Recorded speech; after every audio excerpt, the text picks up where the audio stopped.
नमस्कार, ये है सनातनी आवाज़ और मैं हूँ आपके साथ तनु शर्मा। सनातनी आवाज़ में आज हम बात करेंगे मकर संक्रांति की। मकर संक्रांति का पर्व 14 जनवरी को मनाया जा रहा है। आइए जानते हैं मकर संक्रांति के कुछ रोचक तथ्य। उन त्योहार, पर्व या उत्सवों को मनाने का महत्व अधिक है जिनकी उत्पत्ति स्थानीय परंपरा, व्यक्ति विशेष या संस्कृति से न होकर जिनका उल्लेख वैदिक धर्म ग्रंथ, धर्मसूत्र और आचार संहिता में मिलता है। ऐसे कुछ पर्व हैं और इनके मनाने के अपने नियम भी हैं। इन पर्वों में सूर्य, चंद्र की संक्रांतियों और कुंभ का अधिक महत्व है। सूर्य संक्रांति में मकर संक्रांति का महत्व ही अधिक माना गया है। माघ माह में कृष्ण पंचमी को मकर संक्रांति देश के लगभग सभी राज्यों में अलग अलग सांस्कृतिक रूपों में मनाई जाती है। आइए जानते हैं मकर संक्रांति के दिन कौन कौन से खास कार्य होते हैं। क्यों कहते हैं मकर संक्रांति? मकर संक्रांति में मकर शब्द मकर राशि को इंगित करता है, जबकि संक्रांति का अर्थ संक्रमण अर्थात प्रवेश करना है। मकर संक्रांति के दिन सूर्य धनु राशि से मकर राशि में प्रवेश करता है। एक राशि को छोड़कर दूसरे में प्रवेश करने की इस विस्थापन क्रिया को संक्रांति कहते हैं। चूंकि सूर्य मकर राशि में प्रवेश करता है, इसलिए इस समय को मकर संक्रांति कहा जाता है। हिंदू महीने के अनुसार पौष शुक्ल पक्ष में मकर संक्रांति पर्व मनाया जाता है। इस दिन से सूर्य होता है उत्तरायण। चंद्र के आधार पर माह के दो भाग हैं, कृष्ण और शुक्ल पक्ष। इसी तरह सूर्य के आधार पर वर्ष के दो भाग हैं, उत्तरायण और दक्षिणायन। इस दिन से सूर्य उत्तरायण हो जाता है। उत्तरायण अर्थात उस समय से धरती का उत्तरी गोलार्ध सूर्य की ओर मुड़ जाता है, तो उत्तर ही से सूर्य निकलने लगता है। इसे सोमयान भी कहते हैं। 6 माह सूर्य उत्तरायण रहता है और 6 माह दक्षिणायन। अतः ये पर्व उत्तरायण के नाम से भी जाना जाता है। मकर संक्रांति से लेकर कर्क संक्रांति के बीच के 6 मास के समय अंतराल को उत्तरायण कहते हैं।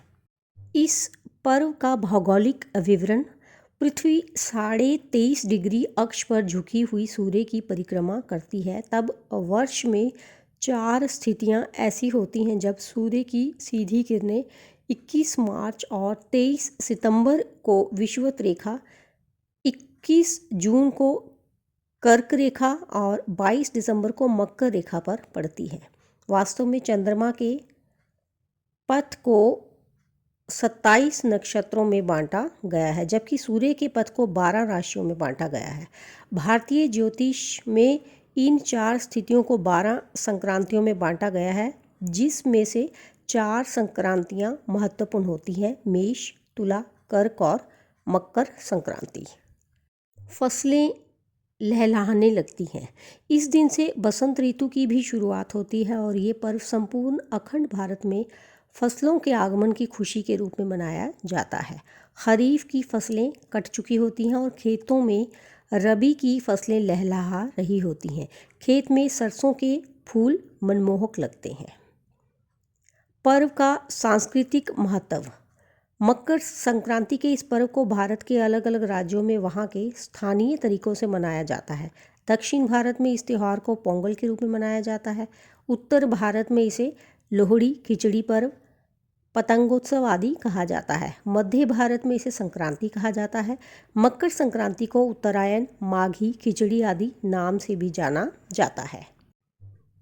तिल गुड़ के लड्डू और पकवान: सर्दी के मौसम में वातावरण का तापमान बहुत कम होने के कारण शरीर में रोग और बीमारियां जल्दी लगती हैं। इसलिए इस दिन गुड़ और तिल से बने मिष्ठान या पकवान बनाए, खाए और बांटे जाते हैं।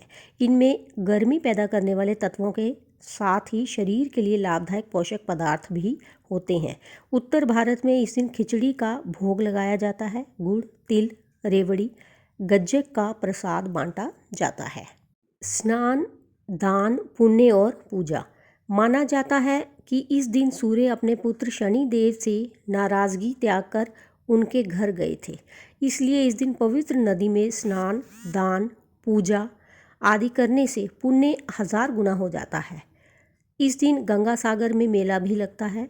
इसी दिन मलमास भी समाप्त होने तथा शुभ माह प्रारंभ होने के कारण लोग दान पुण्य से अच्छी शुरुआत करते हैं। इस दिन को सुख और समृद्धि का माना जाता है। पतंग महोत्सव का पर्व। ये पर्व पतंग महोत्सव के नाम से भी जाना जाता है। पतंग उड़ाने के पीछे मुख्य कारण है कुछ घंटे सूर्य के प्रकाश में बिताना। ये समय सर्दी का होता है और इस मौसम में सुबह का सूर्य प्रकाश शरीर के लिए स्वास्थ्यवर्धक और त्वचा व हड्डियों के लिए अत्यंत लाभदायक होता है। अतः उत्सव के साथ ही सेहत का भी लाभ मिलता है। अच्छे दिन की शुरुआत। भगवान श्री कृष्ण ने भी उत्तरायण का महत्व बताते हुए गीता में कहा है कि उत्तरायण की 6 मास के शुभ काल में जब सूर्य देव उत्तरायण होते हैं और पृथ्वी प्रकाश में रहती है तो इस प्रकाश में शरीर का परित्याग करने से व्यक्ति का पुनर्जन्म नहीं होता। ऐसे लोग ब्रह्मा को प्राप्त होते हैं। यही कारण था कि भीष्म पितामह ने शरीर तब तक नहीं त्यागा था जब तक कि सूर्य उत्तरायण नहीं हो गया। ऐतिहासिक तथ्य। हिंदू धर्मशास्त्रों के अनुसार मकर संक्रांति से देवताओं का दिन आरंभ होता है जो आषाढ़ मास तक रहता है। महाभारत काल में भीष्म पितामह ने अपनी देह त्यागने के लिए मकर संक्रांति का ही चयन किया था। मकर संक्रांति के दिन ही गंगा जी भगीरथ के पीछे पीछे चलकर कपिल मुनि के आश्रम से होती हुई सागर में जाकर मिली थी। महाराज भगीरथ ने अपने पूर्वजों के लिए इस दिन तर्पण किया था, इसलिए मकर संक्रांति पर गंगा सागर में मेला लगता है।